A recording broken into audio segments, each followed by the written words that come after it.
episodes, hopefully. Another great episode of the Juan Podcast. I'm your host, Juan. Make sure to follow me on social media at the Juan Podcast on all social media platforms, TikTok, Instagram, Twitter, YouTube, all the good stuff. And today we have an OG of the podcast with us. What's up, bro? OG, I'm honored, man. Glad to be back. Yeah, you were one of the first. I think you were on episode like 9 or 7 or something like that. Like one of the very first episodes. And I remember I messed up when I first started podcasting because, dude, I did a whole year's worth of podcasts before I even started. And then that went down the drain real quick because obviously looking into these different topics, it can get mentally exhausting. So I did it to where I could like take a break in between. And then life happens. Then I ran out of episodes. And then I started back up again. Then I started a couple other podcasts. But yeah, what's new with you, bro? What do you want to plug in before we get into it? I'm not plugging shit, man. I'm not here to plug myself. I'm here to chop it up with you and hopefully give some good wisdom to the folk around me.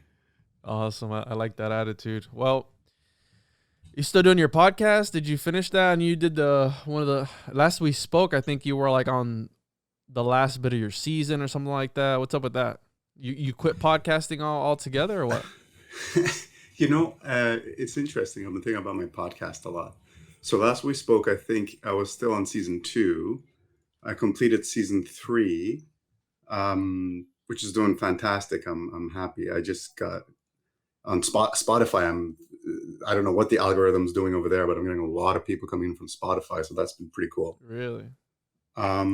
I'd love to do season 4 and 5. And the reason I've been thinking a lot about podcasting is I've noticed, I write articles, I write weekly exercises. I have a small presence on social media. I try to answer people. A lot of my time I've been spending on answering questions that are coming in through the website or social media. But I noticed pound for pound, for the number of minutes I put into amount of people I reach, my podcast platform has emerged as my primary kind of resource. So no, I haven't been working much on the podcast one, but the CPA in me says I need to pivot and put a little bit more time into it. Why don't you? Is it just a time thing? And the last episode that I remember us doing, I know we did one after this, is April. We did episode 10 of the Juan Podcast, Stoicism for a Better Life. And then I know we did another one after that, but this was April 6th of 2020. So we go way back. Yeah, well, since then, I also released a third book. Yeah, when we spoke last, that came out too. So the series is complete. And maybe that's why, now that I'm reflecting, maybe that's why I finished the third book of the series, volume 3. And then I finished season 3 of the podcast. And I think I kind of went into a new phase in my life. So the past year has been, my focus has been shifted. Let's say Anderson is, as my followers know, he lives in my free time. And my free time has had to been, let's say, cannibalized in other areas, for a lack of better terms. But, looking forward, even Anderson's time, I think I'm going to need to focus more into the podcast just to be able to benefit from my, cost benefit. Yeah, I don't see why. I mean, if you have the social media presence, and again, you don't have to take this, you can do whatever you want, but I don't know why you don't start something like, I know your thing focuses around exercises, and I've listened to it before. It's very good.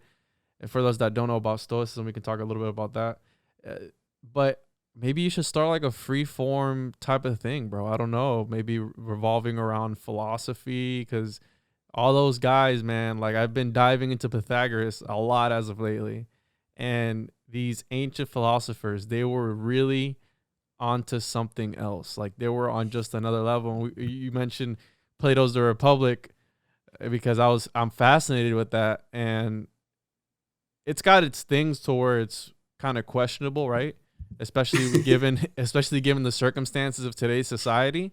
But why is it that we still follow guys from the year 300 and we're talking about their theories and all this stuff? It's like, have we not progressed enough to where we can come up with our own new ideas, but we're still dependent on ideas of people who were questionable in history who might have not even existed? You know what I mean? We're still using the Pythagorean theorem today, and this dude made that up like freaking years ago. You know what I'm talking about? Yeah, here's the thing: the human condition has not changed. In evolutionary timescales, in cosmological timescales, the human condition has not changed, and this is why we're still talking about the same things from ancient Babylonia, right? The Epic of Gilgamesh is the oldest written story we have on written record. So we know even back then they had the same kind of internal struggles.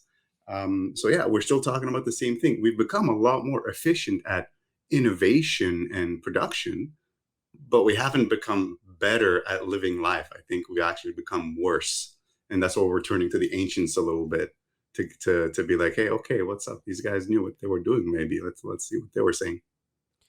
I like the way you broke it down that one time that you were on the podcast, where you said that our operating system is still outdated and not with the times. And I can't recall how you mentioned it, but you know what I'm talking about, where you said that our bodies they're meant to fight saber-toothed tigers, but yet we're so far into the, dare I say, singularity.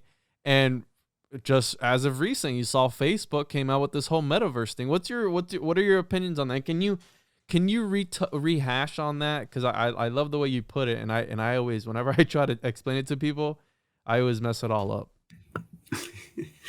The duality, man. So we have this thing called consciousness. Call it a soul, call it your rational mind, call it a spirit. This little bit inside of us that's conversing right now, you and me, right? That part came following the cognitive revolution about 75,000 years ago, when we developed the capacity to imagine, to conceptualize, to think beyond the here and now. It's a blessing if you think about it, because out of everything in the animal kingdom, I'm the only one that can see a blue duck, because I can imagine a blue duck in my head, right? Another animal can't do that. It cannot see beyond what it sees in front of its two eyes. So the consciousness is beautiful. However, we exist in this thing, this vessel, which is a predominantly hairless, ugly monkey. All right. And it comes with these defense mechanisms that are coded in its DNA.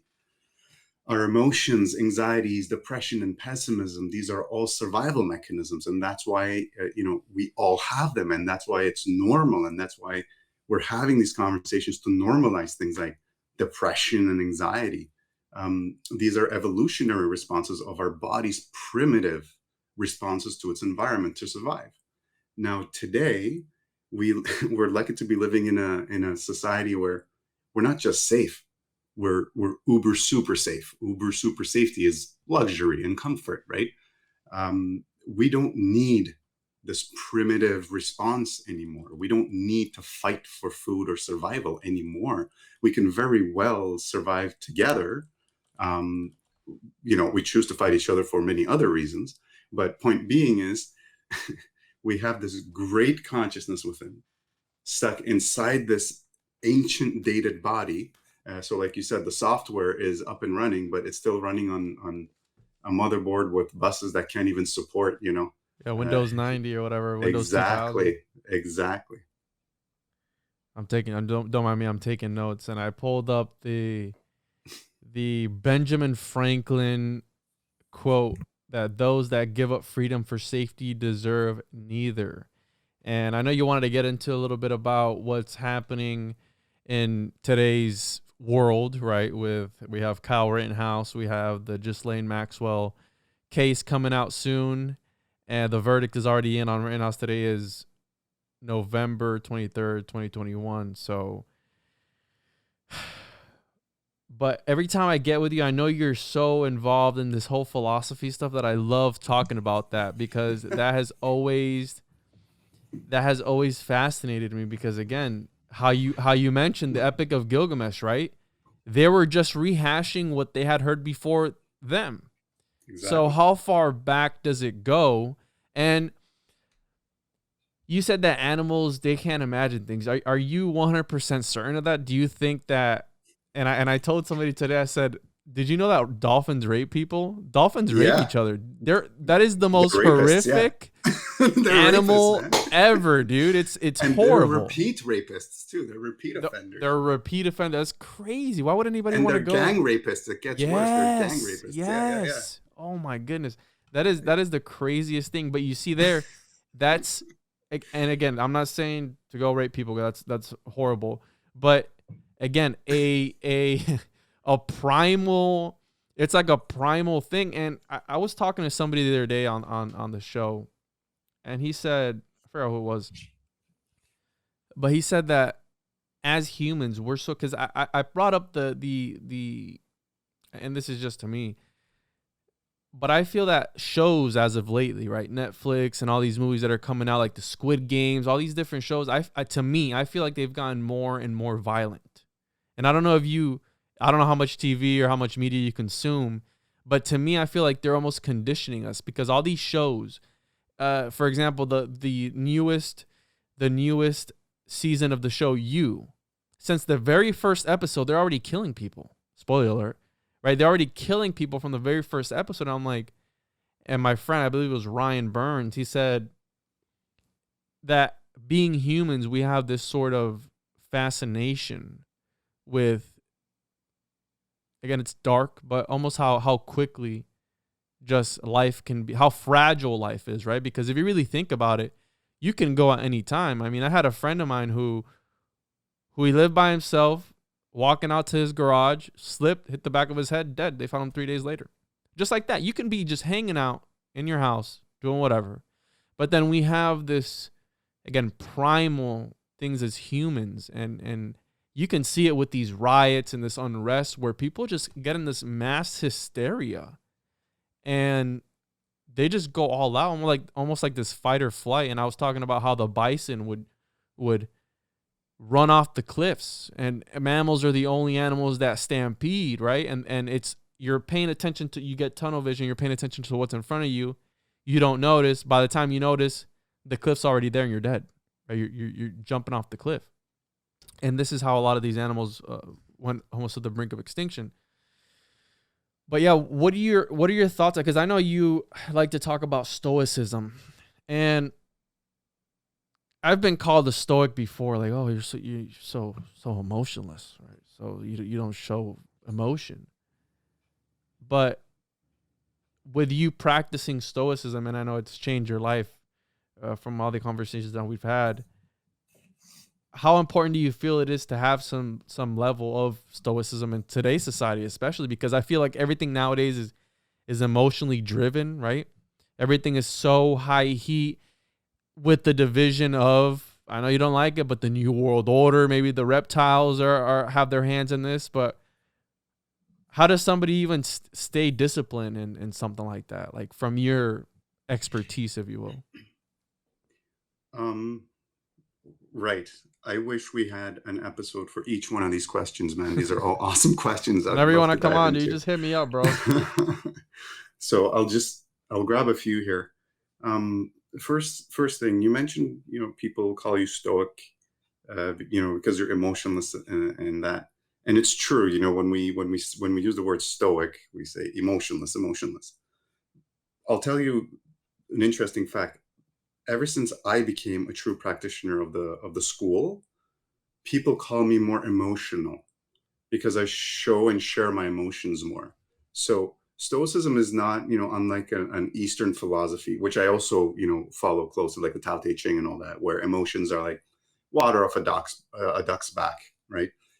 It's nothing. You just ignore them. In Stoicism, we embrace them because we're human beings, right? Again, we're inside this vessel. This vessel comes with these pre-coded defense mechanisms, and emotions are one of them. I mean, fight or flight, emotions are one of them. We get angry to drive up our adrenaline to fight off or run really fast. You know what I mean? We get depressed.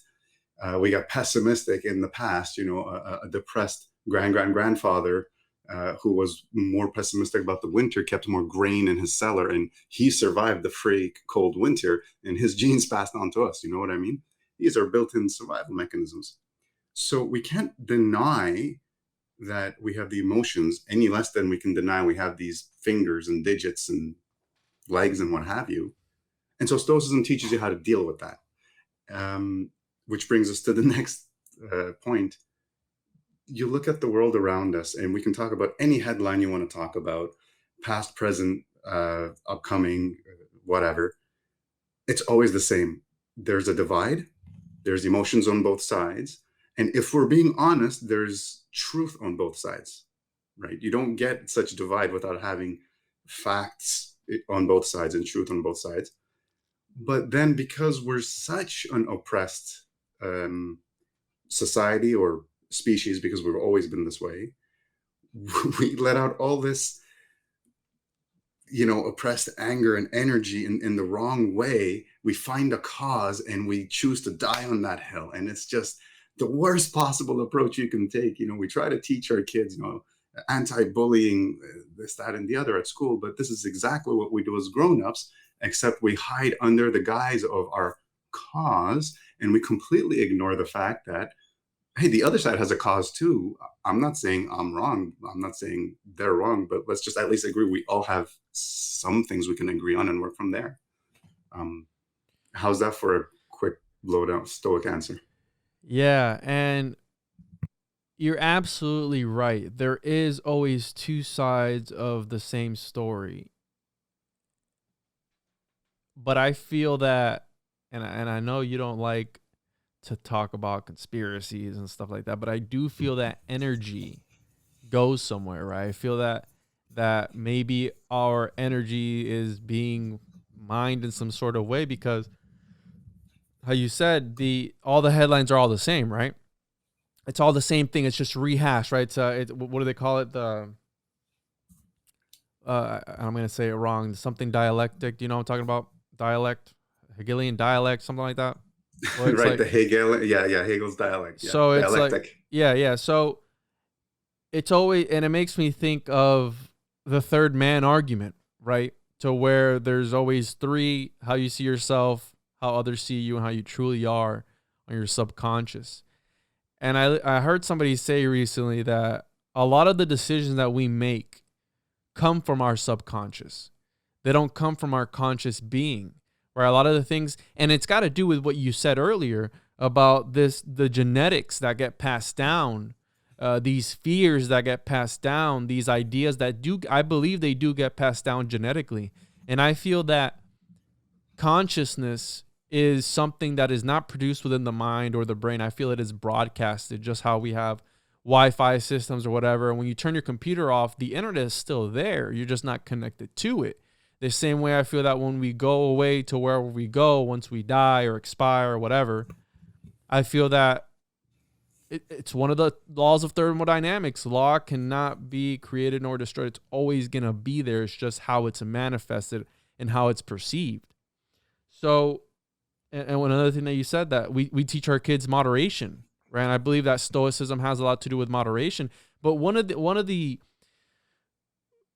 and I want to get your opinion on this. What are your thoughts on, okay, so I like to be a skeptic, or I like to play devil's advocate, if you will, whenever it comes to these ideas. And I talk about a lot of outlandish things on this show, as well as how I talk a lot about realistic things, how we're talking about today, emotions, managing your emotions and being able to portray ideas efficiently, right? Because that's what it all comes down to. Me and you are just two walking thoughts, pretty much. We're just ideas.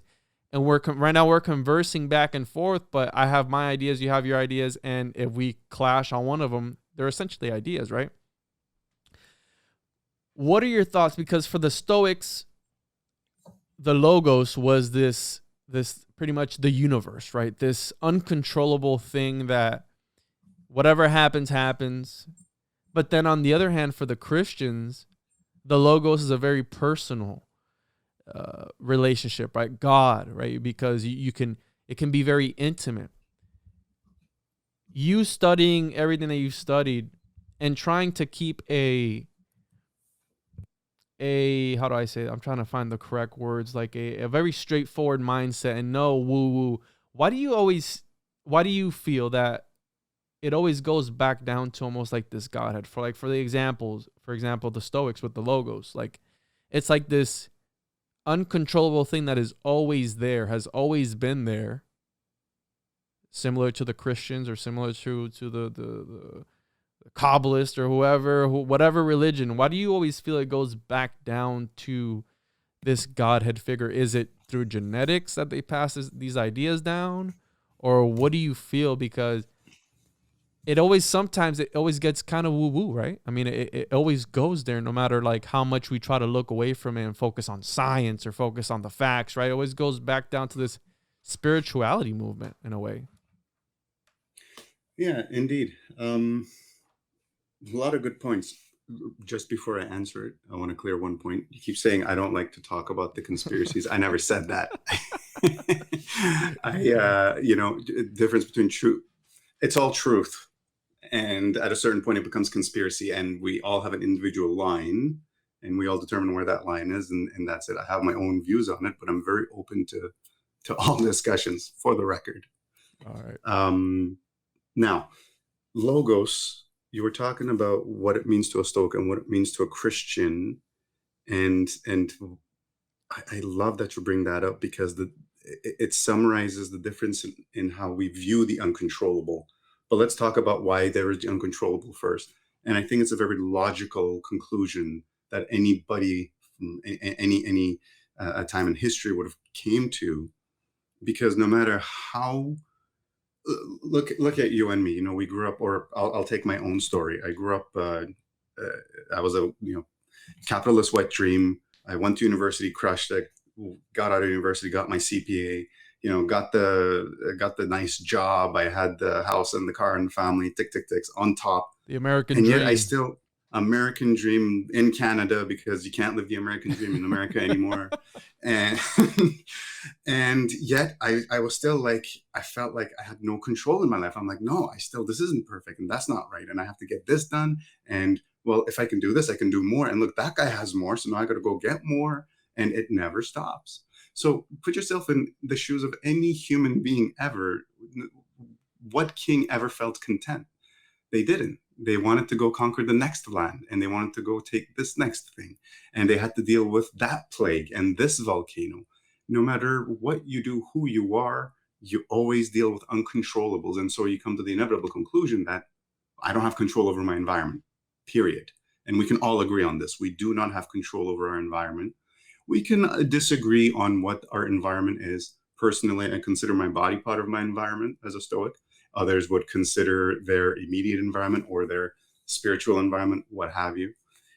We can disagree on semantics, but we can all agree our environment is uncontrollable, or we have very limited influence on our environment. So far, so good? Yeah, so far, so good. Sorry, I was denying a phone call. You're too popular, man. Then another semantic you could argue over is, why is there so much uncontrollable? Who am I amongst this uncontrollable thing? What am I worth? And so the Christian response to this is, I'm important. I must be important. Therefore, all of this is for me. It is a personalized chaos.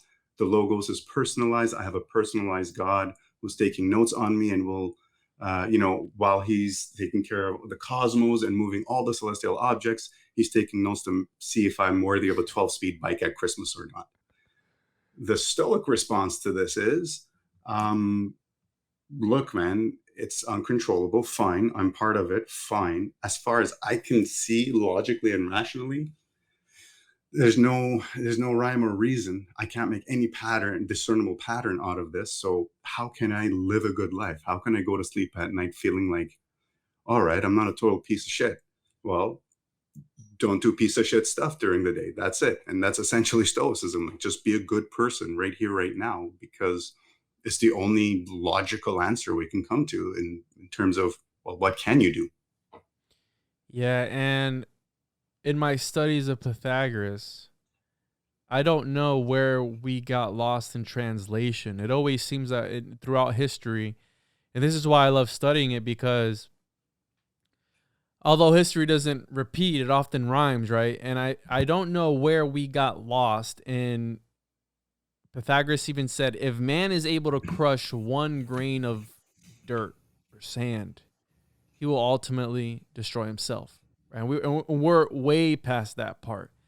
But one of the things that I liked about it was called the aphorisms of Pythagoras, was that he talked against suicide, right? He talked against a lot of things that we do today, and Pythagoras can be attributed to the occult and to these esoteric beliefs and these rituals and practices, right? And that's why you get Neo-Pythagoreanism and all this stuff, right? Because I feel like with the Gnostics, a lot of these ideas, for the Gnostics, one group of Gnostics, you could have sex with your cousin.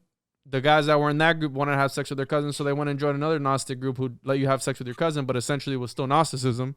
So, hey, we're still part of it, but we just have separate, right? Like the denominations in Christianity. And I was born and raised Christian Pentecostal Christian. And all my life, and I was talking to my wife about this the other day, I go, I don't remember a point in time when I actually wanted to go to church. I was always forced to go. I was forced to go and be there. And I never remember a time in my life where I said, yeah, I want to go to church. Like, I actually want to go there. And you know what I mean? Like, it was never there. And don't get me wrong. If you enjoy going to church, which I know a lot of people who do, that more power to you. How you said, be a good person. Don't be a piece of shit, right? Well, essentially what the 10 commandments are: don't murder, don't fuck your neighbor's wife, whatever it is. And so back to Pythagoras, he talked about not killing yourself, not hurting others. He was on a specific diet. And he believed that hurting animals, you could essentially hurt somebody who was reincarnated, because they believed in reincarnation. And there's a lot of crazy stories revolving around Pythagoras, stories of him talking to animals, being able to communicate with animals. Beans were strictly prohibited because they resemble human fetuses. So he talked about, don't sacrifice your animals, even if it's to the gods, right? And I don't know where we got lost in translation, and we have all these occult beliefs and practices that we hear about in the media all the time: blood sacrifice with children, adrenochrome, et cetera, all these crazy QAnon conspiracies, which I believe that there is a space in our time and in our reality right now that these things happen, because what I mentioned earlier, this fascination with death as people, right? Because there's always this morbid side about us. And I know you wrote this about in your book, how you said that little voice in the back of your head that goes, what if I jumped into traffic right now? Or what if I did this? Or what if I hurt this person, even though you intentionally won't do it? But it's always there. And me as a Christian, right, raised as a Christian, it was always like, oh, that's Satan, right? That's the devil trying to get you to do things you're not supposed to be doing. But yeah, dude, I don't know where we got lost in translation with stoicism and all this stuff. Later down the road, people such as Aleister Crowley talking about, kids should be able to choose what they want to do sexually on their own. And it's like, dude, we just got done with Pythagoras. He said not to kill people and to respect each other. What the fuck? Like how is that okay? You know what I mean? But I feel like it's this dark side of humanity and people, and so much death and destruction that has happened since the very beginning of time, right? Because how you mentioned earlier, when one king had something, what's the downfall of any empire? What happened to the Roman Empire? Oh, they got too big, right? They got too greedy. They couldn't manage their resources, and they eventually collapsed. Dare I say that the United States perhaps is on that brink where right now we have, I know you're somewhere else, but we have a fucking, what do they call these homes where they put old people in? A nursing home patient in the White House right now. Probably shit his pants. You know what I mean? Like, we look like the laughing stock of the world, right? And it's so obvious that he's not okay. I don't know who can agree that he is okay, because he's not.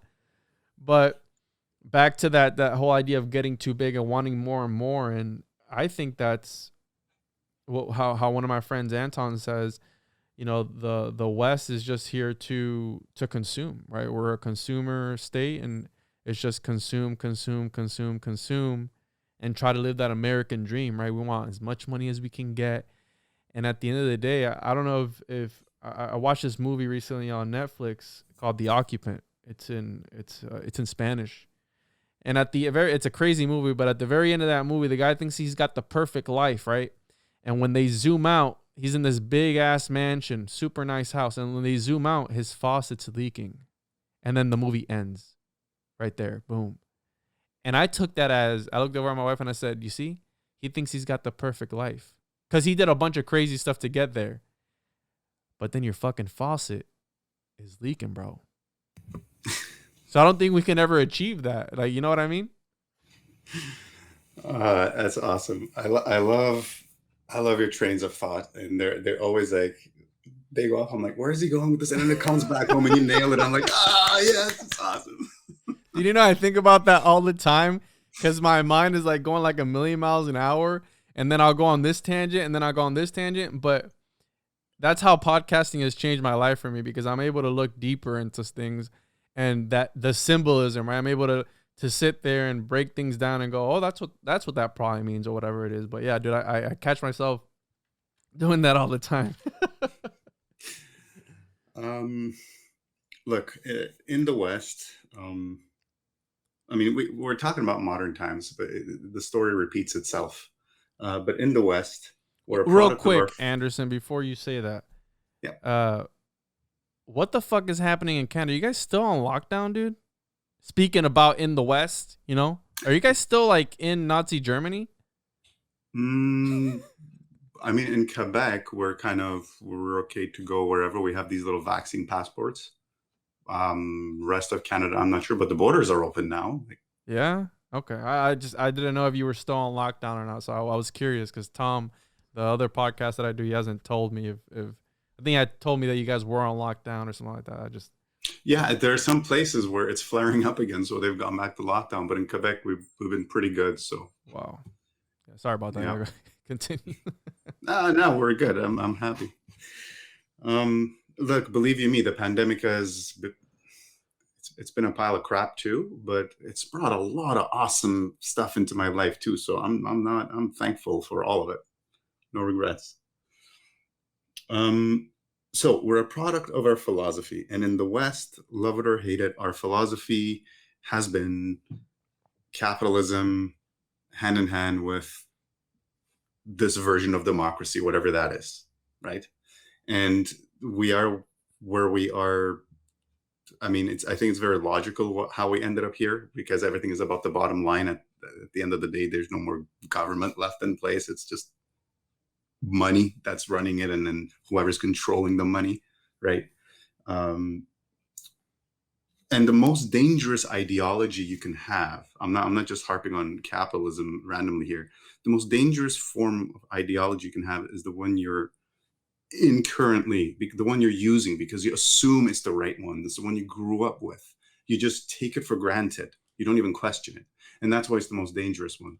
That's a tidbit from a postmodernist, and I can't remember his name. It wasn't Sartre, but it'll click and I'll tell you before the end of the podcast. Anyways, so if we look into the past, they had, look, ancient Greece, where this all started, ancient Ionia, which is now in Western Turkey, you could have had a new ruler come in from 1 month to the next, right? You could have lost your crop and had to somehow survive through the winter. You could have had a plague coming from here or there. You could have had conquerors from the east or the west. Like, it was just uncertain. Your life expectancy was what, like 30 anyways? Like, it was just terrible. Life was horrible. And philosophy emerged because, well, after the agricultural revolution, when there were people that could, had enough time to sit around and not have to work for food, they took on different occupations. And some of them started thinking, hey, how can we do this better? Like, we're living together. How can we actually do this better? And this is where philosophy emerged. Fast forward to stoicism, and as a practitioner of stoicism, the reason I think why it is the most, I mean, at the risk of sounding, it's one of the more popular ancient ones. It's because it's the last one before Christianity kind of kiboshed philosophy in the West for 1,500 years, 2,000 years even. And philosophy kind of, thank God for René Descartes, granddaddy, godfather of modern day philosophy. Amen. And he kind of got us back on the right track.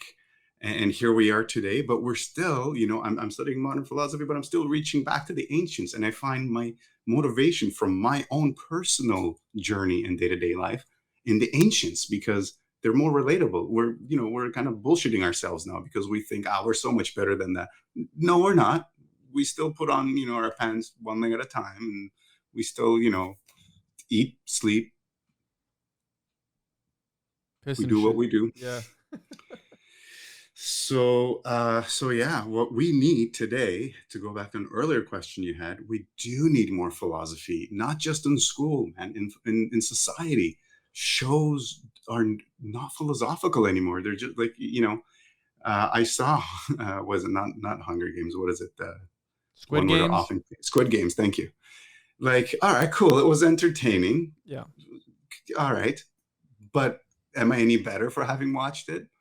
I can argue, and well, no, look, I'm an honest guy. I'm an honest stoic. So I'm going to argue and say, yeah, I am, because I can have conversations with other people who have jumped on this bandwagon now and cultivate my relationship with them to hopefully, grow that into something more beautiful in the future. So there's that positivity that comes out of it. But beyond that, that show hasn't helped me grow in any way personally. It hasn't made the world better in any way. So, as Plato would say, if you recall from the Republic, art is the third or fourth chapter. It's right at the beginning, because art is education.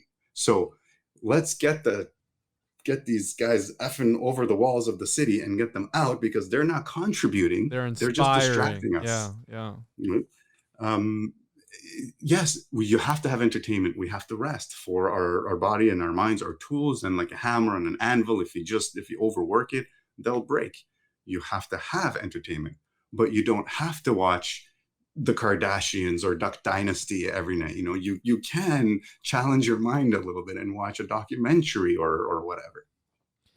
Yeah. It's funny you mentioned. So my whole thing when I watch these shows, I'm kind of already fucked up. And when I watch these shows, I look for the symbolism in them, right? So, for example, Squid Games. Squid Games, it can be a representation of capitalism, perhaps, right? You're willingly in an area where, what's that one meme? If he dies, right? You're willingly in an area. You go with your own free will somewhere where you know the consequences of it, to work for what? For something that is so empty. And it blows my fucking mind that we work so hard day in and day out for a piece of paper that rules everything. How you said that there is no democracy left anymore. It's follow the money.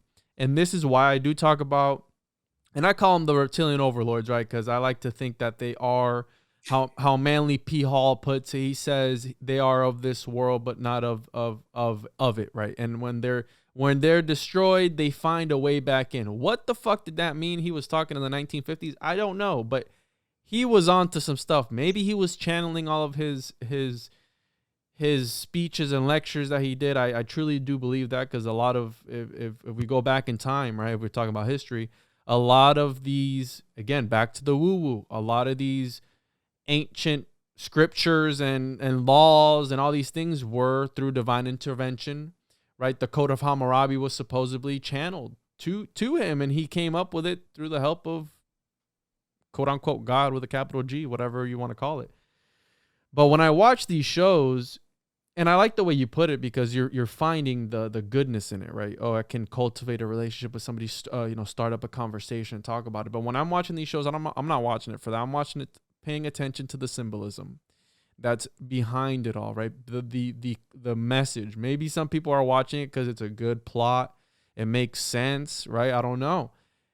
But one of the things that Plato, you mentioned about the arts, his whole thing was controlling that, because, right, they want to live in this, how do I put it? The new Atlantis, right? Almost Francis Bacon, the one that he was talking about, the new Atlantis, or like this dystopia where utopia, whatever, where everybody is in line. And the whole thing about Plato that really blows my mind, dude, and I've always said this, was that the Nazis revered his work, and Martin Luther King Jr. did as well. Because in the Republic, he talks about eugenics. He talks about limiting the arts. Why? Because they inspire people. And he understood the idea that they speak to somebody on a deeper level, right? Almost sort of like a propaganda.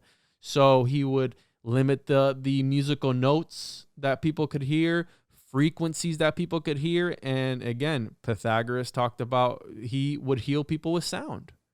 Pythagoras would do hymns and all these things, and he would heal people depending on what they had. And here comes along Plato, right? If he even existed, right? If he even was a real person or not, that's a whole nother episode. But wanting to limit the intake of certain arts that the people took in because he didn't want people to revolt, right? He didn't want people to find that inner whatever it was and be like, hey, you know what? I'm inspired to conquer the world. Or, it's like, no, you're going to stay in line and follow and have what? Order. You're going to have order, and you're going to do whatever the philosopher kings tell you. And they have no interests either, right, in society, which, dude, to be honest with you, I love, and this sounds fucked up, but I love that idea of having the people in power not have any interest. Because how are you going to tell me Jerome Powell, the chairman of the Federal Reserve, is worth $55 million, okay, as of that we know of, right? Who knows how much he's got in offshore accounts. $55 million from a public servant position. Please tell me how that works. Please tell me how that is possible. You don't mean to tell me that when he's doing these speeches, he's saying, he's texting his friends, hey, buy the dip. Buy the dip. It's going to go right back up. Inflation is transitory, right? It just keeps. And then as soon as you know it, look, S&P 500 record highs, NASDAQ record high, all these indices record highs. There is too much corruption, and it's got to do with what you said, that these conglomerates are running the government 100%. I don't care what anybody says. Google, YouTube, all these companies are all the same companies, and they're controlling what we see in front of our eyes. It's already been proven with Facebook, the elections, and all this other bullshit. So how are we able to combat that? You know what I mean? How are we able to break out of this, no pun intended, matrix? Because this is what it is. And now they literally want us to fucking put us in the metaverse. So, and I know I said a lot there, but.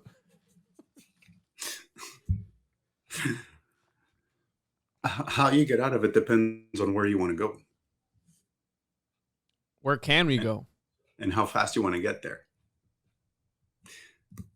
Where can we go then? Like what are where can we go? I think the answer is inevitable. It doesn't take a genius for, if you take the emotions out of it, if you really take your emotions and ego out of it, it doesn't take a lot to figure out that we have a lot of hive behavior, hive-like behavior, yeah. Right? So I think it's inevitable that a socialist but a real socialist, we're not saying communism, we're not talking a barter system, we're talking like an organized approach to a collective success, because that's what socialism is in general as an ideology. Political and economics, that's a whole nother thing.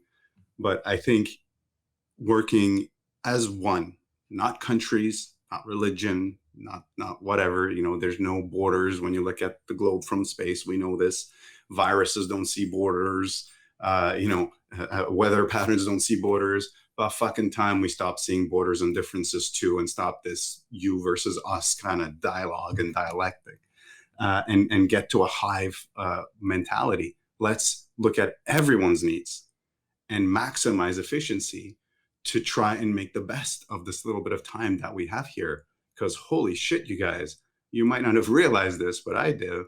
Like, we don't have that much time. I only have about, 30 other Christmases I can enjoy with sound, body, and mind. Another maybe 20 where I can kind of be there passively, and then the rest is in a wheelchair. I don't even want to be around. You know what I mean? Fucked up, bro. It's the truth. Memento mori. It's at the core of our Stoic philosophy, right?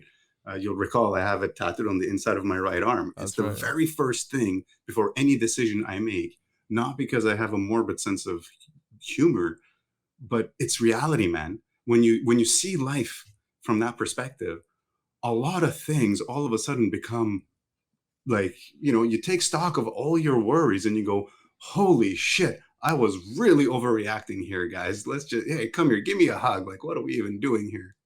Eh, we get caught up in our day to days, and then we get into this, let me unload my emotional baggage mode. And then we forget about the bigger picture, which is, the glass is not half full or half empty.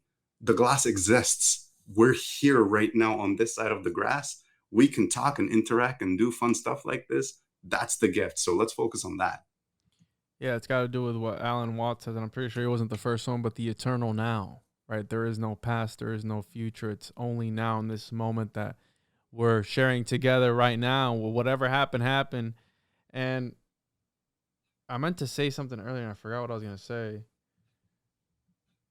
Jeez, yeah, I forgot what I was going to say. Anyways, but when it comes to coming together, and I feel it's very hard given the circumstances, right? Because everything nowadays is, and back to, the New World Order, whatever, divide and conquer type of tactic, right? Because what would happen if people would come together and say, how you're saying, right?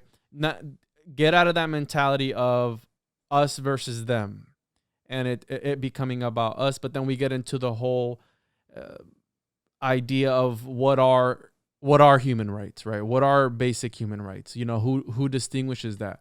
Who decides who lives and dies, and who, you know what I mean? It gets into these nitty gritty things that you're talking about, and that's why I love Stoicism, because it looks at everything from a realistic and a calmer point of view, right? Because you're looking at things from and I like to do the same thing. I like to look at two different sides, right? So if I'm looking at an example, if I'm looking at a conspiracy theory, I like to see what takes away from that conspiracy theory, right? What would debunk it, and then the actual conspiracy theory, right? And I like to see it from both sides, because that's the type of person that I am, right? But a lot of people, how you mentioned earlier, are one-sided for their cause only.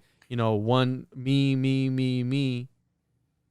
And I feel that the powers that be benefit better from conditions like this, because if we were to come together, imagine how chaotic that would be if we were all to come together and just be one. It's like those old 1950 cartoons. Hey neighbor, you go outside. Hey, how you? How? It's like all this weird. The 50s were nothing like that, but. Yeah. But again, I don't know. What are your opinions on that? I agree. Look, let's take any example. Masks, right? You have people that are for masks. You have people that are against Something masks. so stupid. It is like, I can't believe that I'm gonna have to somehow justify this conversation to my grandkids one day, who are gonna look at me dead ass in the eye and say, "Did you guys really disagree on this?" And I'm gonna be like, "Yeah, I'm sorry." But anyways, again, I don't blame anyone. Everyone just, we're so oppressed and angry. And if you don't know how to deal with it, first, if you don't even recognize you have emotional overload load and you need to get rid of it, that's a problem. Two, if you don't know how to get rid of it properly, it's a problem. You can end up in an addiction, like, and a healthy one, like workaholic or gym rat. We say these things, tongue in cheek, and we're like, ha ha ha, it's good. It's not good. It's an addiction. But anyways, so this divide over the mask, people get so angry, and you see to what crazy lengths they go to make a display out of it.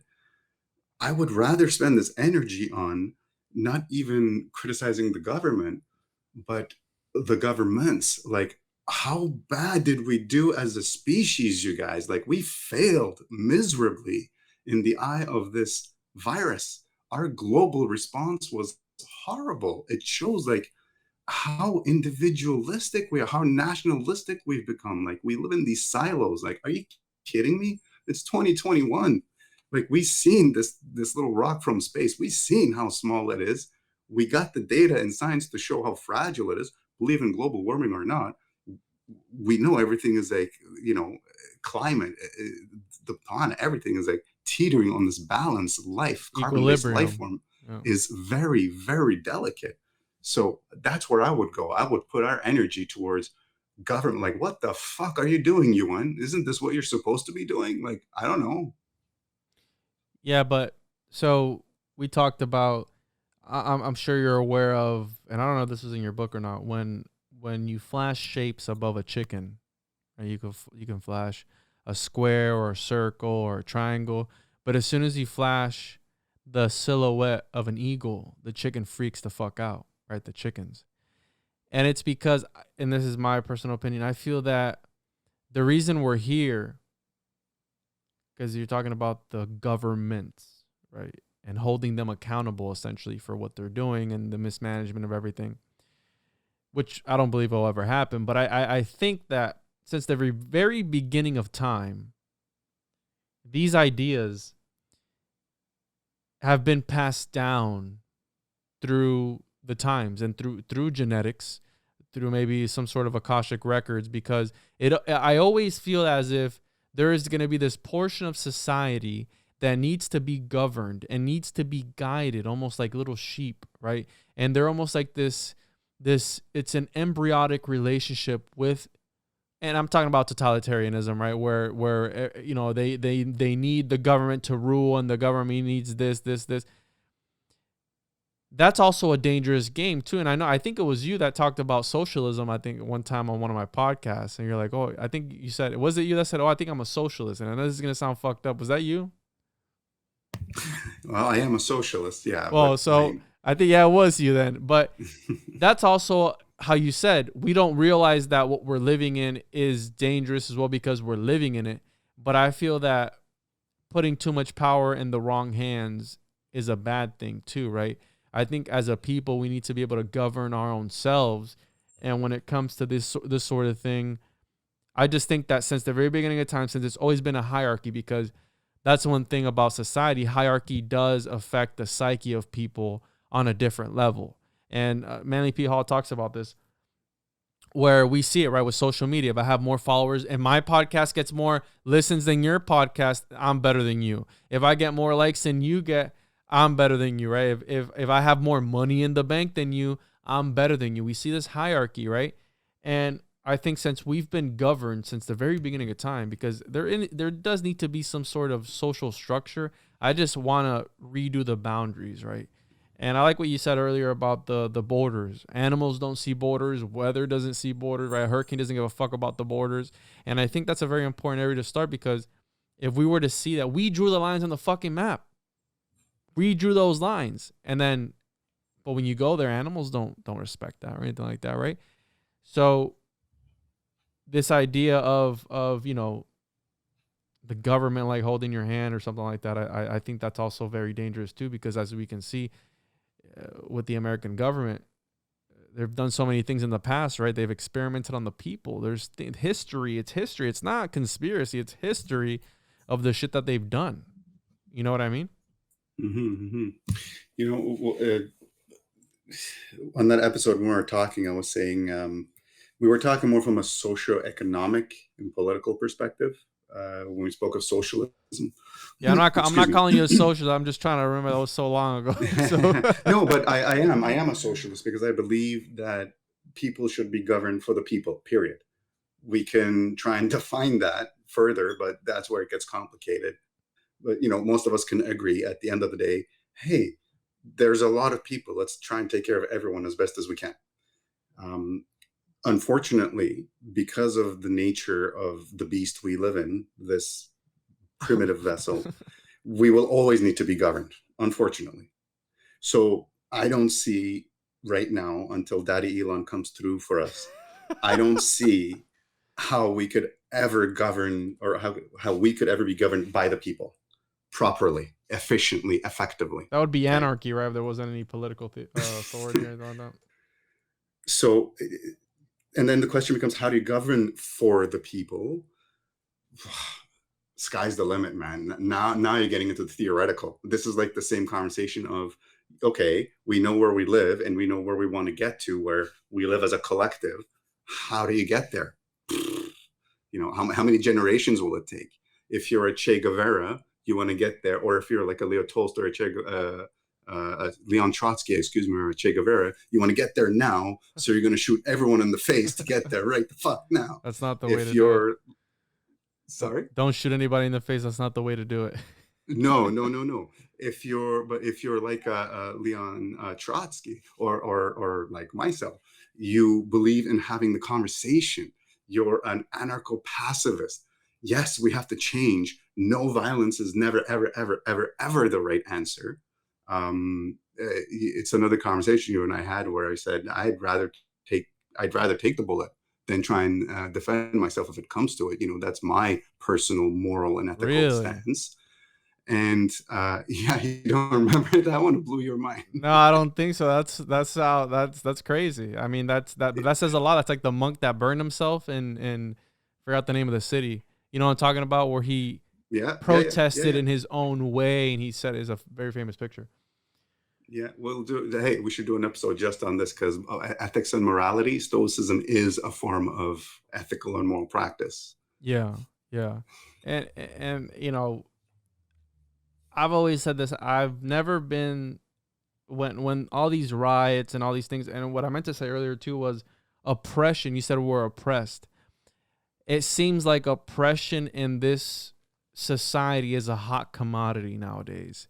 It's always who can be the most oppressed. Is it the trans community? Is it the LGBTQ? Whatever. Is it is it the black people? Is it the Native Americans? Is it whoever it is? It's always I'm more oppressed than you are. You know what I mean? So it's like almost like this scarlet letter type of thing where they want to be the most oppressed, so they get the sympathy and the energy right directed towards them, which I've always said it. I'm pro human, right? We're all human. We all bleed the same. We're all in this together. But I feel that what you said earlier, people are too, and I'll say, I mean, people are in cults nowadays, dude. And I'm sure with the political party, we are in these cults where for one, I look from the outside and I don't, I look at the policies, right? I've always said this. I look at the policies. I see what makes sense to me the most as a human. And just because Donald Trump has better policies than Bernie Sanders or whoever it is, I'll go with. There's always going to be some bad in there too, right? Because that's just the way it is. Because stoicism, you can't control certain things. That's just the way it is. You just have to be able to handle it accordingly, professionally, right? From a scholarly point of view, or whatever it may be, and just be able to deal with whatever comes next. Which that's why stoicism to me was so why it attracted me, because it was like, hey, and I've taken it ever since I read your first and your second book. I haven't read the third one. I've taken it and I've put it in practice to where sometimes, my dad will be flipping out about something. I'll be like, hey, dude, it already happened. What can we do from here? Where can we go from here? Instead of us taking our energies and crying about it and complaining about what just happened, let's move on. How can we prevent it, come a year from now, 2 weeks from now, a week from now, or an hour from now? You know what I mean? And that's why I feel like it's helped me, especially me being in a high stress environment with my job. I have to be able to sit down and analyze things before I make any decisions irrationally based and purely driven by emotion. So yeah. Yes, that's really virtuous of you that you're able to control your emotions like that.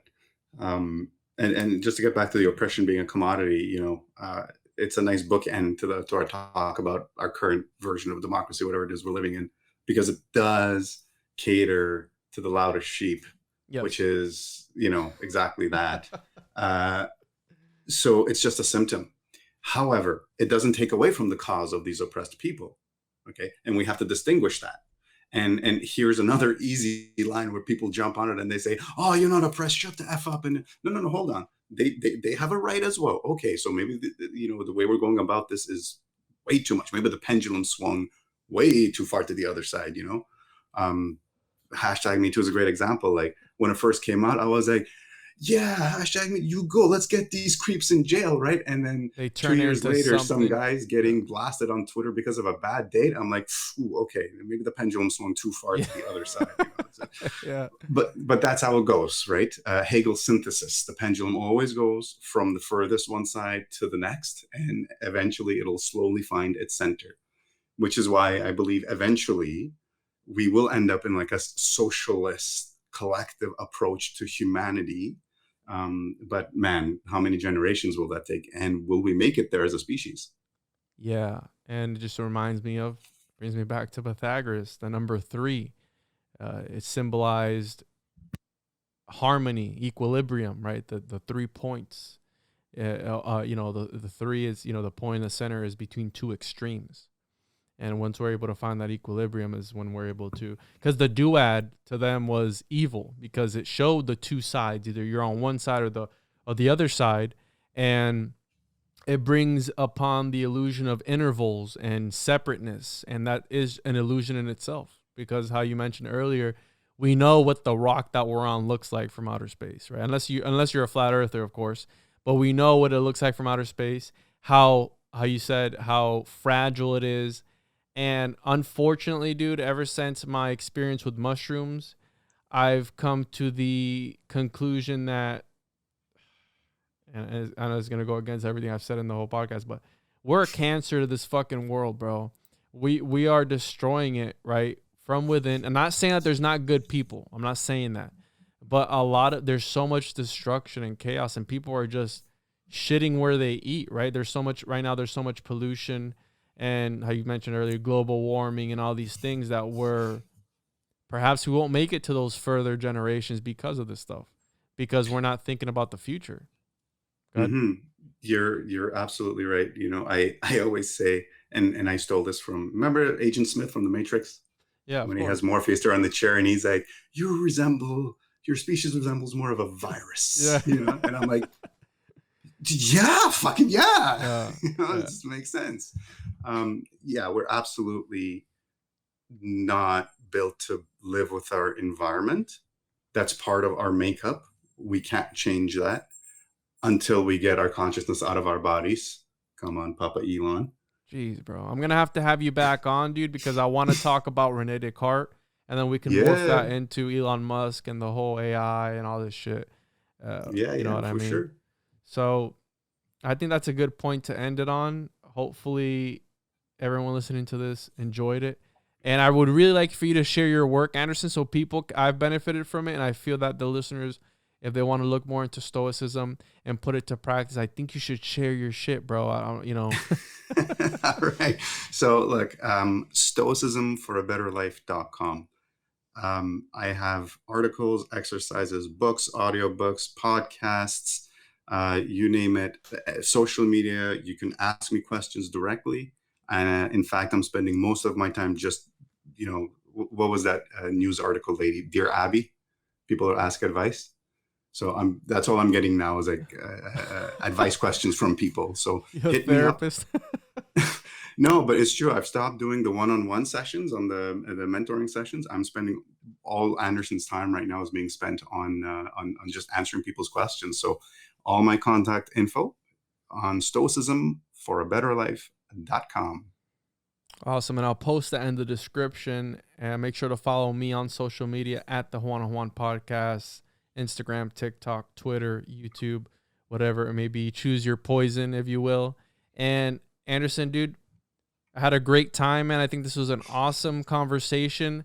I think it's a more relaxed tone that I take on my other show. That's why I like sitting down and talking with you, because when we break things down, it's from a disciplinary point of view, if you will, and we sit down and we have talks. It doesn't get too woo-woo. It doesn't get too, you know what I mean? And that's what I love having you on as a guest.